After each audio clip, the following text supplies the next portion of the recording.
तेजस्वी ने की मनोज झा की तरफदारी। झा जी जो है सर्वश्रेष्ठ सांसद के रूप में चुने गए हैं पार्लियामेंट में। चेतन आनंद को इशारों में चेतावनी। फोरम में जो है बात रखनी चाहिए थी,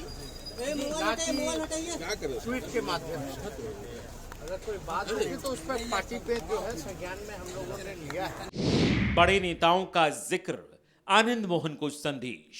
हम लोग तो सब लोगों को A to Z वाले लोग सब लोगों को लेके चलते हैं। जितने राजपूत एमएलए हमारे पास उससे ज्यादा बीजेपी में नहीं है, चाहे एमएलसी एमएलए राष्ट्रीय जनता दल के पास ज्यादा है, तो ये तो बेकार की बातें हैं। चूल्हा मिट्टी का, मिट्टी तालाब की, तालाब ठाकुर का।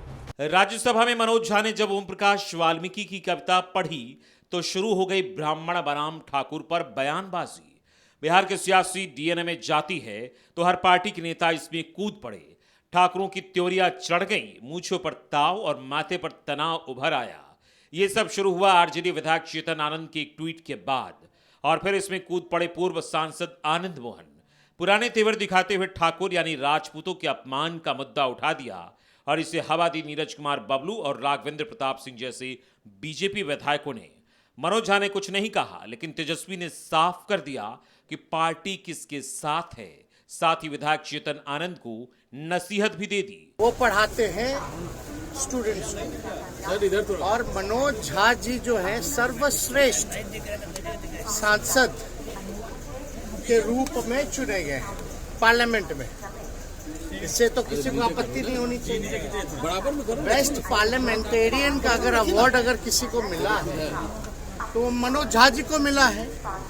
उनके आचरण को देख के, उनके बुद्धिमानी को देखते हुए, जिस हिसाब से वो संसद में हर एक विषयों पे भाग लेते हैं, और जो चर्चा जो हो रही है ये महिला आरक्षण के समय में जो उन्होंने बात रखी थी कि भाई पिछड़ों महिलाओं को, अति पिछड़ा महिलाओं को जो है इसमें आरक्षण जो है सुनिश्चित करना चाहिए, ताकि गांव की भी महिलाएं, पिछड़े समाज की महिलाएं या अति पिछड़े समाज की भी महिलाएं या माइनॉरिटी की महिलाएं जो है इस आरक्षण का लाभ उठा सकें। इसी विषय में उन्होंने जो है ओम प्रकाश।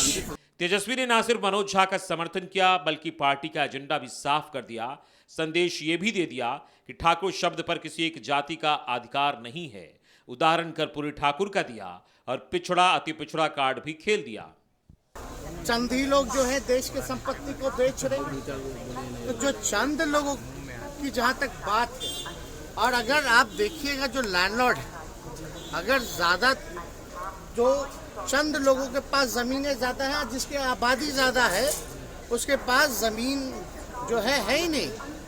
तो जो आज का संदर्भ में उन्होंने इस जो ओम प्रकाश वाल्मीकि जो रहे उनके पाठ को उन्होंने दोहराने का काम किया है। और हम लोग जो है समाजवादी लोग हैं। अब ठाकुर तो कर्पूरी ठाकुर जी भी लिखते हैं, और तो इसलिए ये कोई जात की बात नहीं बोली। ठीक है, ठाकुर जो है वो सरनेम, हम ही लोग अहीर जाति से, यादव हम लोग सरनेम हम लोग जो है वो लिखते हैं। लेकिन आप देखिएगा चौधरी भी लिखते हैं, राय भी लिखते हैं, प्रसाद भी लिखते हैं, तो ये तो लिखते हैं। उनका कोई मतलब किसी के भावनाओं को नहीं, बल्कि सबको बराबरी का मौका मिले, चंद लोग जो है इस समाज में लाभ ना उठा पाए, ये उनका जो है संदर्भ कहना था। तो कहीं ना कहीं से राजनीति में तो आप लोग सब लोग समझते ही हैं। संदेश सिर्फ पिछड़े अति पिछड़ों को ही नहीं, उस राजपूत जाति को भी दे दिया जिसके नेता लगातार मनोज झा के खिलाफ बयानबाजी कर रहे हैं। विश्वनाथ प्रताप सिंह, अर्जुन सिंह, रघुवंश प्रसाद सिंह का नाम लिया, कहा कि कोई भी राजपूत नेता इनसे बड़ा नहीं। एमएलसी एमएलए राष्ट्रीय जनता दल के पास ज्यादा है, तो ये तो बेकार की बातें हैं।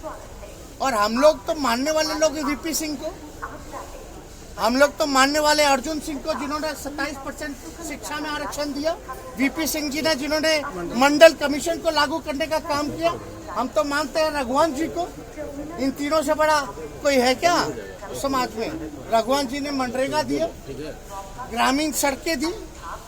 तो ये सब बेकार की बातें हैं, लोग उलझा करके लोगों को रखते हैं। अब इसमें बताइए अगर ये तो एक बात तो दुख की बात तो ये है।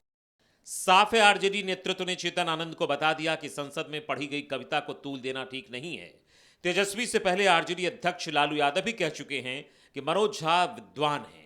ये विद्वान आदमी है, सही बात वो बोले हैं। कोई ठाकुर कोई राजपूतों के खिलाफ उन्होंने नहीं कहा है। जो सज्जन रिएक्शन दे रहे हैं वो अपने कास्ट में कास्टिज्म के लिए वो प्रसिद्ध आदमी है। वो परहेज करना चाहिए सब बात बोलने से। पहले लालू और फिर तेजस्वी ने साफ कर दिया कि संसद में पढ़ी गई कविता पर जो सियासी उबाल पैदा किया गया वो पार्टी को पसंद नहीं है। आनंद मोहन ने इस मुद्दे पर अपनी सियासत को धार देने की कोशिश की और ये सब शुरू हुआ था चेतन आनंद के ट्वीट से, जो आरजेडी के विधायक हैं। तो तेजस्वी ने साफ कर दिया कि विधायक को पहले पार्टी फोरम में बात रखनी चाहिए थी। पार्टी में पहले जो है अगर किसी को किसी बात पे आपत्ति है थोड़ा नीचे करो यार सब। तो पार्टी फोरम में जो है बात रखनी चाहिए थी, ना कि ट्वीट के माध्यम से। अगर कोई बात होगी तो उस पर पार्टी पे जो है संज्ञान में हम लोगों ने लिया है और इस पर हम लोग बात जो है चर्चा जो हम लोग करेंगे। मनोज झा ने संसद में कविता पढ़ी थी 21 सितंबर को, लेकिन इस पर सियासत शुरू हुई 5 दिनों बाद। माना जा रहा है कि एक जाति को गोलबंद करने के लिए पूरा होमवर्क किया गया और एक एक कर इसमें दूसरे लोग कूदते गए। लेकिन पहले लालू और फिर तेजस्वी यादव ने साफ कर दिया है कि कोई बात हो तो पार्टी फोरम में रखनी चाहिए। अब देखना होगा कि चेतन आनंद पर क्या कार्रवाई होती है। ब्यूरो रिपोर्ट, कशिश न्यूज।